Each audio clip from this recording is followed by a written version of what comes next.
The Tamron 16-30 isn't one of those lenses that's gonna make people look at your photo or video and go, what did you shoot that with? It's not that kind of lens. This is a workhorse lens. This is a lens that's gonna get the job done for you, but it's not gonna cost you as much as first-party options out there. And for that, Tamron has done a fantastic job. Let's talk about this. All right, full disclosure, guys, I'm not paid or sponsored for this video. Tamron Singapore did send me the lens for review. It goes right back to them after this video, by the way. So these are my thoughts and my thoughts only. Now, I am testing this on the Nikon Z8. However, I did not upgrade to firmware 3.0 at the time of this recording because it doesn't work that well. So I held off. Obviously, by the time it goes out for public release, I'm hoping Tamron will come up with a firmware update because other people are doing that right now.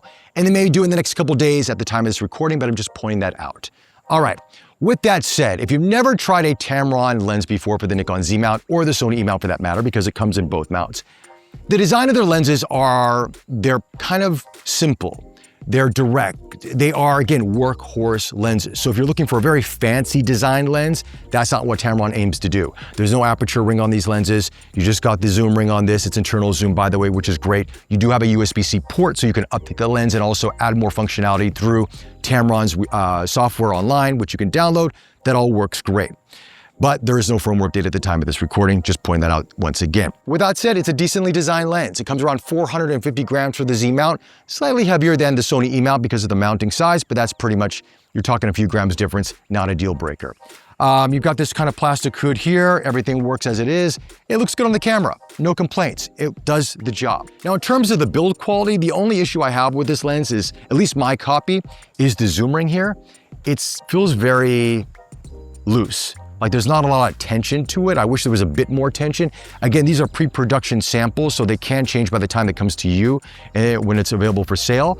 I did ask Matt Irwin, who also did a video on this, by the way. You can check his video out. He did a Sony E-mount and Z-mount respectively.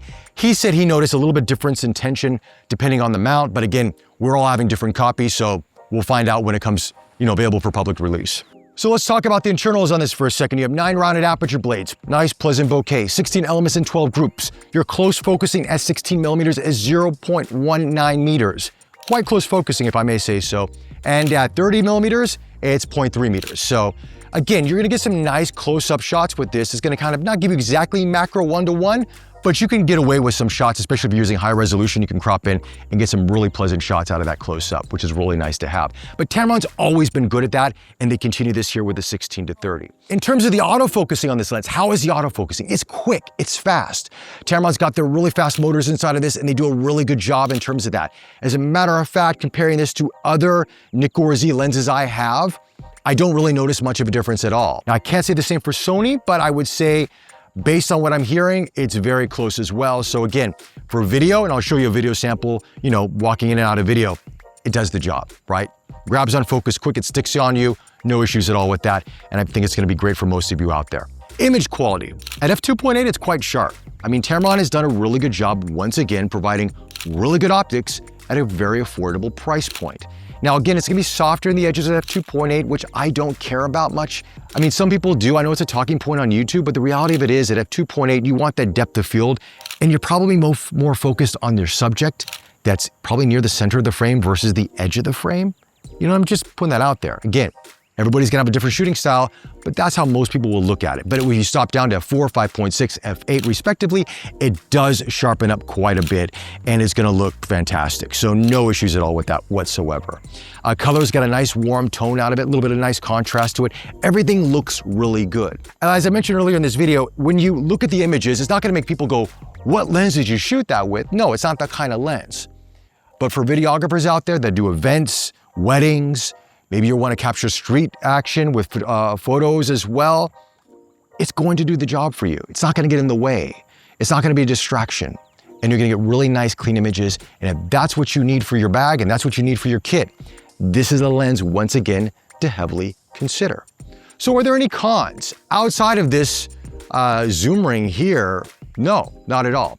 Price point wise, it's great. We're not seeing this focal range in the Nikon lineup like this. We see f14-30, but I believe it's f4. We're not seeing f2.8.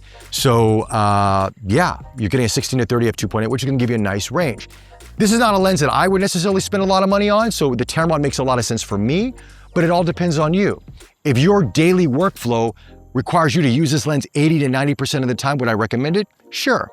But you may, obviously if you're in the Sony group, you may want to get the 16 to 35 GM2. But if you're on a budget, this is going to do for most of you out there. And that's what this lens delivers. And I think that's what Tamron's trying to do with the 16 to 30. And for that, they have done a really good job. All right, guys, those are my thoughts on the 16 to 30. Let me know your thoughts in the comments section below. Should you pick this up, even over the 17 to 28? I say yes.